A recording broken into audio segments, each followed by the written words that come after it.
على الدرجات وتبلغنا بها الغايات في الخلاء في الحياة وبعد الممات.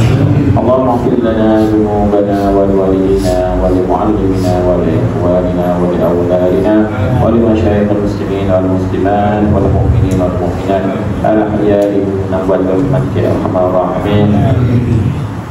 اللهم عاملنا في هذه السنة مما نهيتنا عنه فلم نتب منه ولم ترضاه ولم تنساه وحلمت علينا بعد قدرتك على عقوبتنا إلى التوبة منه بعد جرأتنا على معصيتك فإننا نستغفرك فاغفر لنا فإننا نستغفرك فاغفر لنا فإننا نستغفرك فاغفر لنا وما عملنا فيها مما ترضاه ووعدتنا عليه ثوابا فنسألك اللهم يا كريم يا ذا الجلال يا ذا الجلال والإكرام أن تتقبله منا ولا تقطع رجاءنا منك يا كريم.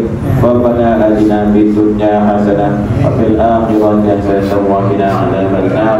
وصلى الله على سيدنا محمد وعلى آله وصحبه وسلم.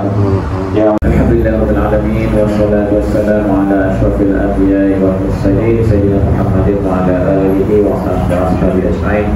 اللهم أنت الأبدي القديم الأول وعلى فضلك العظيم ودينك المعول وهذا عام جديد قد أقبل علينا نسألك عصمة فيه من الشيطان الرجيم وأوليائه وجنوده والعون على هذه النفس الأمارة بالسوء والاشتغال بما يقربنا إليك زلفى. اللهم يا محمد الأحوال حول حالنا إلى أحسن الأحوال بحولك وقوتك يا عزيز يا متعال. ربنا آتنا في الدنيا حسنة وفي الآخرة حسنة وقنا عذاب النار. وصلى الله على سيدنا محمد وعلى آله وصحبه وسلم. والحمد لله رب العالمين. Ya Allah yang Maha Muhid, dengan nama Allah yang Maha Pemurah lagi Maha Penyayang, segala puji pujian dan itu bagi Allah Tuhan sekalian alam.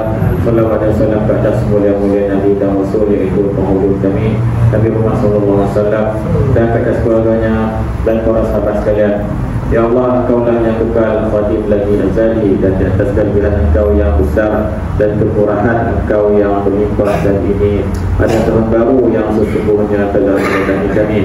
Kami memohon kepada Engkau penyelenggaraan padanya dan persyaitan yang direjak, pembantu-pembantunya dan tujuan-tujuannya, dan kami memohon pertolongan atas nafsu yang banyak mendorong kepada kejahatan. Dan kami mohon kepada Engkau bagi melakukan sembarang pekerjaan yang boleh mendekatkan diri kami kepada Engkau ya Allah. Ya Allah ya Rahman Rahim, Tuhan yang mengubahkan segala keadaan, ubahkanlah keadaan kami sebaik keadaan dengan kekuasaan dan kekuatan Engkau. Wahai Tuhan yang kuat lagi Maha Tinggi. Rabbana atina fid dunya hasanah wa fil akhirati hasanah wa qina adzaban nar.